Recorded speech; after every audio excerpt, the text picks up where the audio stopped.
Lalah, welcome back to New York. Thank you. I know you've performed here, been here many times. You're doing City Winery. Mm-hmm. And how's the tour been going so far? Tour is going well. I don't really think of it as a tour. I think of it as, you know, a tour is like where you get on a bus for 6 weeks and you go do stuff that's routed. And these are kind of club dates. It feels like a tour because there are 2 shows a night, but it's a strenuous little stretch. Yeah? Yeah. And you're playing some new music at these shows.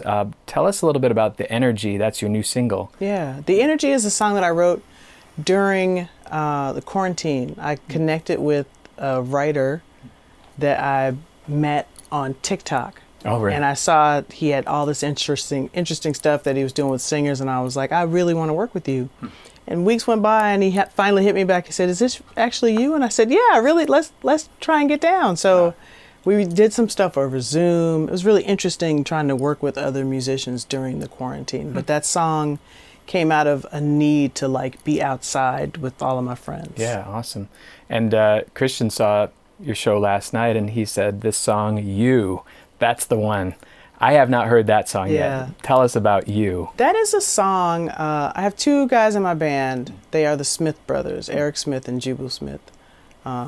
Both very storied and lauded musicians for years and years and years. Jubu was the guitar player with Maze and with the Tonys for a long time.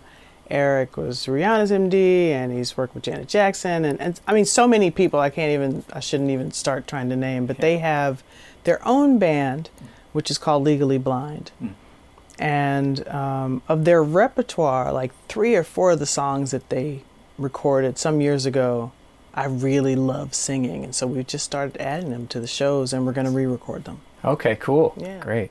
And you have, I think, a new solo project coming out. Yes. Tell us, if you don't mind, about that. You know, it's a record that was created over the course of the quarantine, over the course of the last 2-3 years. I haven't decided. I feel like I have 2 full records, so I haven't decided like what goes where.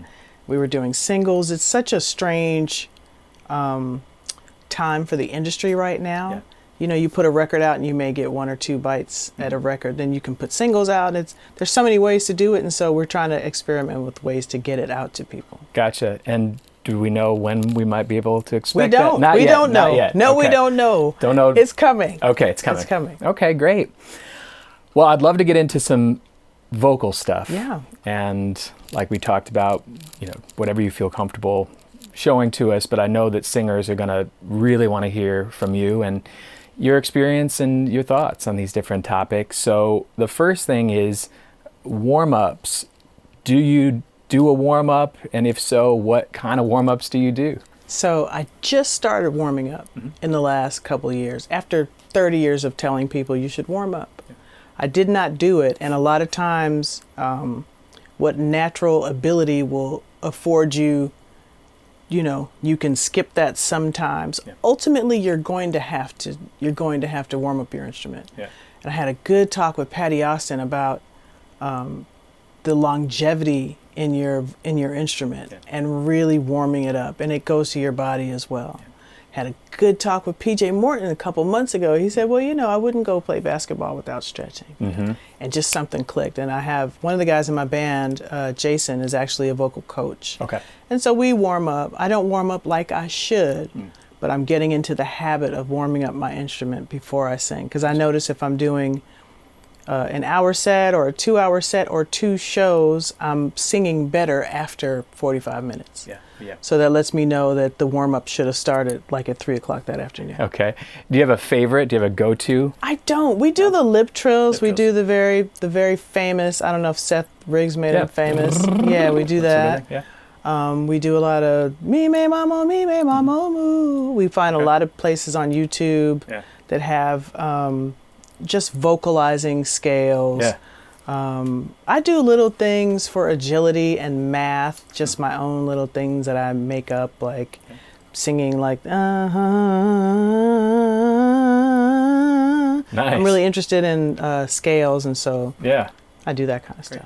Who are these people that you were saying you should warm up when you weren't warming up? You know, I yourself? go do clinics for singers and Gotcha. talk to musicians, and I feel like even for your guitar players, for horn players, you have to warm up. And I think singers, we're probably among the laziest of musicians, because a lot of times it's a very natural thing. Yeah. And so with that natural gift, you tend to just kind of float into a room and do your thing and then float back out. But you definitely need to warm up your instrument. Gotcha. Do you think about breathing? Is it just sort of totally natural for you, or is there a way that you think this is a good breath for me and this is a breath where I'm not so sure? Breath is an interesting subject because, you know, I had a lot of teachers that I could not connect with in the beginning of my education. I realized that I was making up my own breathing techniques, and I was just trying to breathe. Yeah.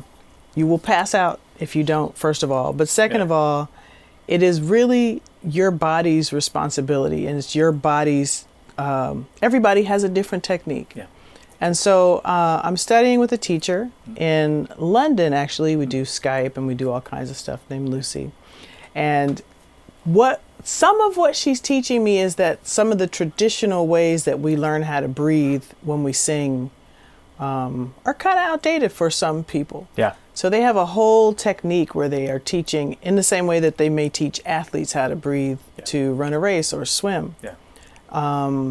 Instead of taking this big breath into your diaphragm and then allowing it to come all the way back up, where you lose the inertia and the sound and the inspiration, you know, and the feeling for it.